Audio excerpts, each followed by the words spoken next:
E aí, pessoal? Este é o nosso terceiro episódio da Jax Filmes e hoje iremos falar de Coração Valente. Vamos comparar a versão do filme com a versão baseada em evidências e provas reais.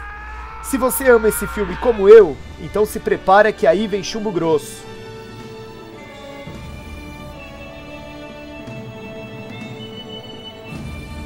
O problema da Escócia é que ela está cheia de escoceses.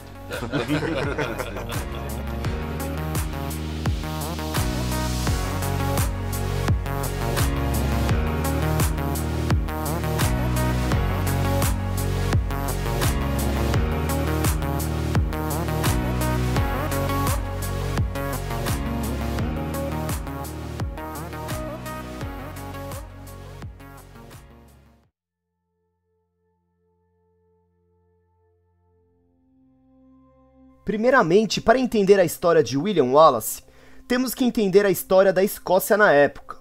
Seremos bem breves nessa parte. Voltando quase 1000 anos atrás, na segunda metade do século XII, a Escócia era reinada pelo rei Alexandre III, e tudo estava bem. Após a sua morte, o reino deveria passar para os seus sucessores, no caso um filho homem, porém apenas tinha sobrado a sua neta Margarida, e ela acabou falecendo ainda criança, aos 7 anos. Então, com a Escócia sem rei, os nobres escoceses estavam com problemas para eleger um representante oficial. Com este evento, a Escócia se dividiu em diversos clãs. E na época era normal clãs de um mesmo país travarem batalhas e guerras para a conquista do poder.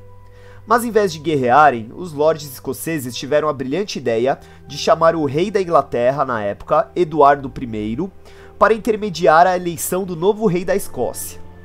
Eduardo I é representado pelo falecido ator Patrick McGoohan no filme. Mas como o rei Eduardo não era inocente, acabou vendo uma oportunidade de expandir o seu território.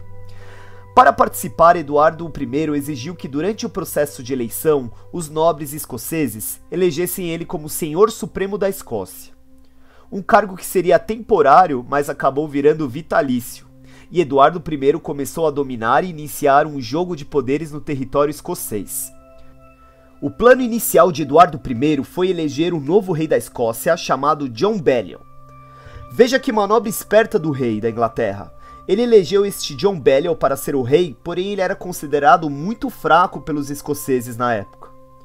E com a forte oposição e pressão dos nobres escoceses, ele teve que renunciar ao trono, deixando Eduardo com motivos o suficiente para se revoltar. O plano funcionou, e Eduardo usou o desrespeito como forma de álibi para invadir todo o território escocês.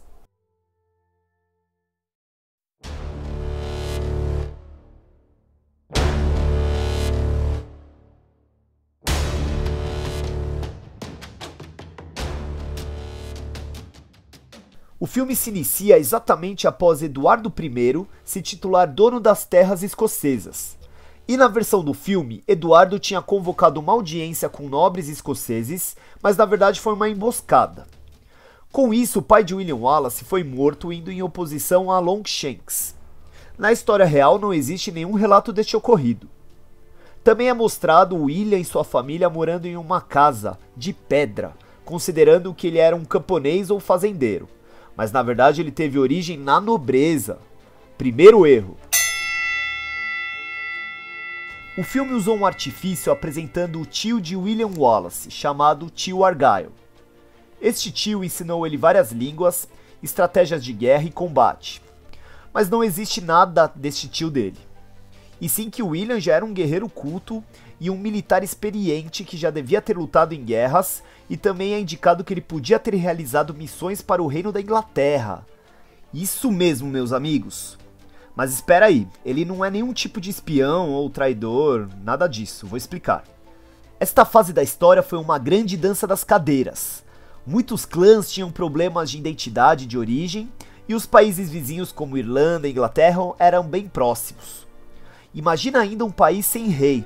Isso permitiu a migração de nobres e povos para países vizinhos. O que eles fazem? Estão dizendo adeus ao modo deles. Tocando músicas proibidas com gaitas e foles banidas. Duas gongadas para o tio Argyle. uma por ter sido criado para o filme e outra por dizer que as gaitas de fole eram banidas na época. Nesta cena vimos Eduardo II e a princesa Isabel se casando. Isso realmente existiu, mas foi após a morte de William Wallace. Já vamos adiantar que William Wallace jamais conheceu a princesa Isabel da França. Muito menos teve um romance com ela, tampouco a engravidou e etc. O Prima Nocte nunca existiu. Não há nenhum registro histórico do maléfico plano de Longshanks de acabar com a descendência escocesa. Isso realmente deve ter deixado os ingleses pé da vida.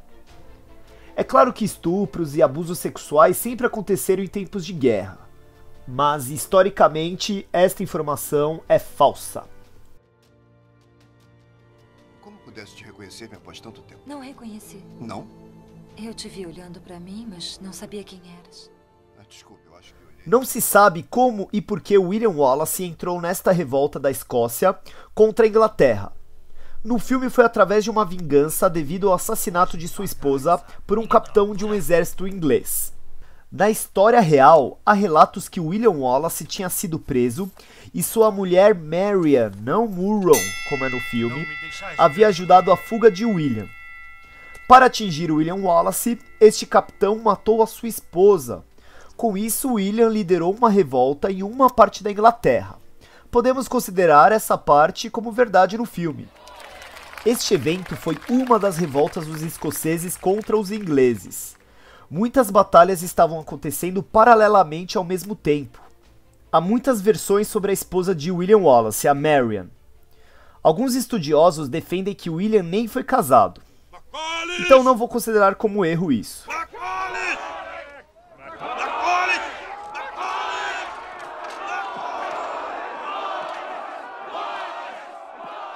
Com o surgimento da fama de William Wallace e rebeliões bem-sucedidas, Eduardo Longshanks começou a ficar cada vez mais impaciente e furioso, como é retratado no filme. Neste momento, a moral dos escoceses, que estava muito fragilizada, começa a se reerguer. Então encontramos a Escócia dividida em dois lados. Um lado seria lutar contra a Inglaterra e o outro em solucionar os conflitos de forma política. Mas como já sabemos, política sempre carrega seus genes problemáticos. O pai acha que devemos ganhar a confiança dele, não apoiando nem nos opondo ao seu decreto. Um plano sábio. E como está seu pai? Ele não apareceu no conselho? Seus afazeres na França o ocupam demais. Enquanto William formava sua milícia, o nobre Robert de Bruce estava dividido entre aceitar terras da Inglaterra em forma de propina, se unindo a Longshanks, ou lutar pela independência da Escócia. Difícil, né? No filme ele participa em muito da dança das cadeiras, uma hora ao lado da Inglaterra, outro lado da Escócia. Isso realmente existiu. Mas temos um erro relacionado a ele. Robert de Bruce real, na verdade, seria o pai idoso do filme. Algumas versões indicam que o verdadeiro tinha este problema de pele e não seu filho, mas Mel Gibson achou melhor resumir dessa forma. Recentemente fiz uma análise interessante. Depois de ver diversas vezes o filme, note que o pai de Robert de Bruce aparece apenas para ele, mas para ninguém, tirando o enfermeiro na hora. Isso poderia ser um monólogo em vez de um diálogo. Robert de Bruce filho sendo o lado da verdade, honesto e justo, apoiando William Wallace, e Robert de Bruce pai sendo seu lado mais corrupto e extremamente político, dependente de Longshanks e do poder. A confusão aumenta com a dança das cadeiras. Na realidade, William recrutou soldados de outros países, como Irlanda do Norte, Noruega e País de Gales, para ajudar na luta contra a Inglaterra. Mas infelizmente não há registro de Stephen, o irlandês maluco do filme. Que pena, pois ele é um baita personagem.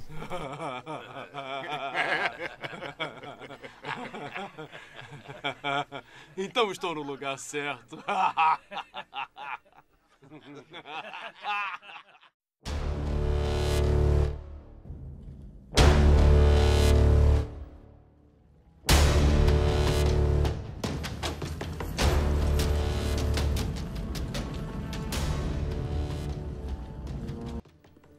Morram em suas camas daqui a alguns anos.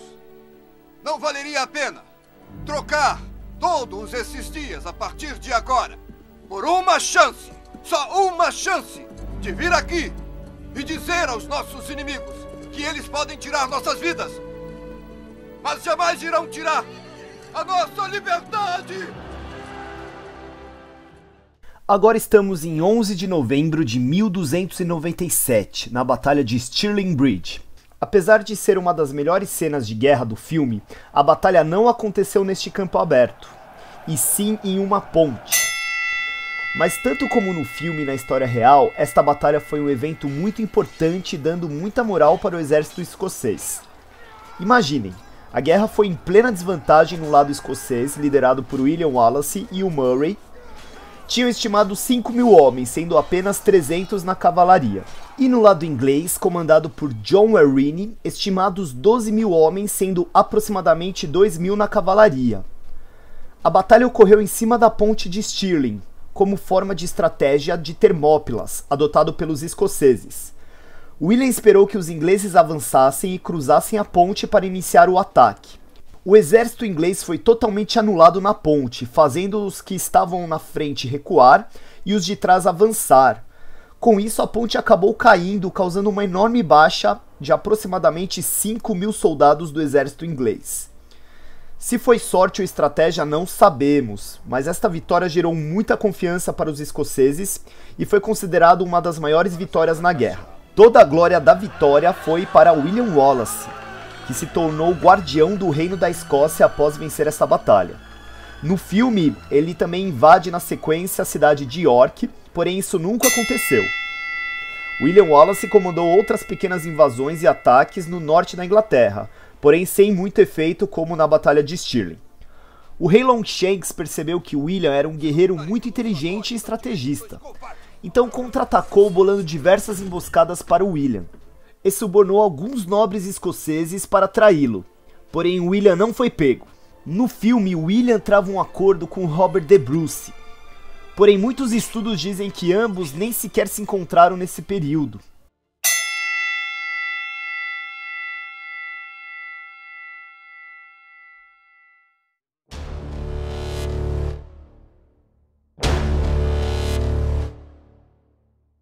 Falkirk. Nesta cena do filme, William perde a batalha para os ingleses, e de fato isso aconteceu. Longshanks, após descobrir o acampamento dos rebeldes escoceses, leva seus exércitos para Falkirk, e Wallace, como sempre em desvantagem, preparou a defesa com inteligência e estratégia. Porém não foi o suficiente. Os ingleses fizeram chover flechas no exército de Wallace, e sua cavalaria o abandonou que nem é mostrado no filme. Não se sabe se o abandono foi devido à corrupção ou pelo medo. Os ingleses tiveram uma vitória esmagadora para cima de William Wallace, que conseguiu fugir vivo da batalha. Parabéns, hein, Mel Gibson? Mas será que o filme acertou 100% nesta cena? Como já foi analisado, Robert de Bruce não teve nenhum contato com William Wallace em vida, muito menos nesta guerra. De fato, Robert de Bruce esteve dividido em ambos os lados nesse período, mas não há registros que ele lutou contra Wallace nesta mesma batalha ao lado de Eduardo I.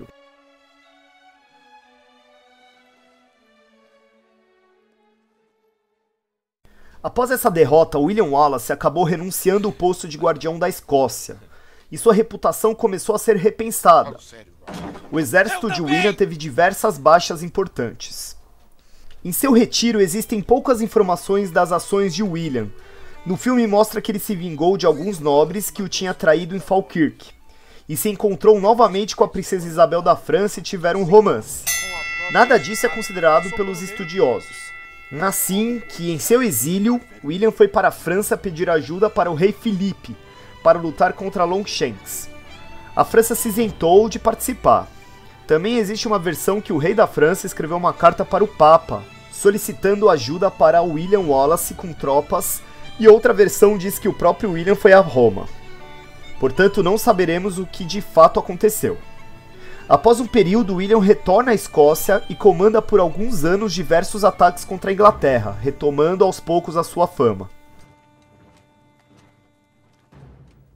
A fama dele cresce. Será pior que antes.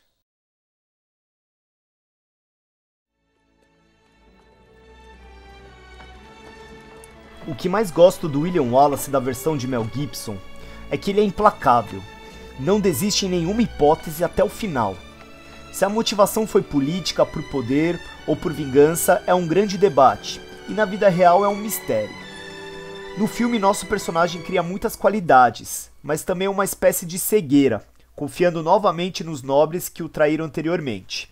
Já no filme, o nobre Lord Craig e o pai de Robert the Bruce entregaram William Wallace. Na vida real, William foi capturado e levado para Londres, onde foi sentenciado e julgado à morte. O povo inglês, junto com Longshanks, comemoraram a captura de William Wallace. No ponto de vista deles, ele era um vilão. Não teve essa de misericórdia. William Wallace foi brutalmente arrastado pela cidade, hostilizado pelo povo inglês, foi torturado, enforcado, castrado, esquartejado. Ainda vivo, foi viscerado, tiraram as vísceras e por fim decapitado. Sua cabeça realmente foi posta na Torre de Londres com outros rebeldes também.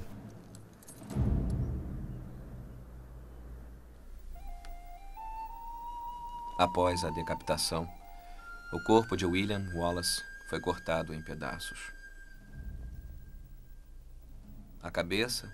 A morte de William não parou a rebelião e a guerra, e sim incendiou ainda mais a revolta, pois agora os escoceses tinham ele como um símbolo de mártir, um homem que perdeu a vida pela liberdade de seu povo. É um motivo muito profundo para os escoceses não irem para cima. Após sua morte, Robert the Bruce continuou com o progresso de William Wallace, e no final do filme mostra a Batalha de Bannockburn no dia 23 de junho de 1314. Robert the Bruce comandou realmente a guerra, com 9.000 soldados contra 25.000 soldados ingleses, comandado por Eduardo II, o filho de Longshanks. A vitória foi completa, mas o processo de independência iria se confirmar mais ou menos após uma década. Segue agora mais umas mancadas históricas do filme. Os registros dizem que William não foi um soldado de infantaria, e sim um arqueiro. Nesta época, os escoceses não pintavam os rostos de azul para homenagear seus antepassados. O exército inglês ainda não possuía uniformes militares, e o kilt que é usado por todos os escoceses no filme só foi se originar 500 anos depois. Coração Valente não é William Wallace, e sim Robert the Bruce. Antes de falecer, pediu para que seu coração fosse levado a Jerusalém para acompanhar as batalhas seguintes. Porém, seu pedido não conseguiu ser realizado. Então retornaram seu corpo e seu coração para terras escocesas. Mas nada disso me importa, porque patriotas escoceses, famintos e em desvantagem, lutaram nos campos de Bannockburn. Lutaram como poetas guerreiros, lutaram como escoceses e ganharam a liberdade. Obrigado por assistir mais um episódio da Jax Filmes. Escreva nos comentários se você conhece algum outro erro ou informação de Braveheart. Curta o vídeo, se inscreva no canal também para ficar por dentro das novidades. Um grande abraço e até a próxima!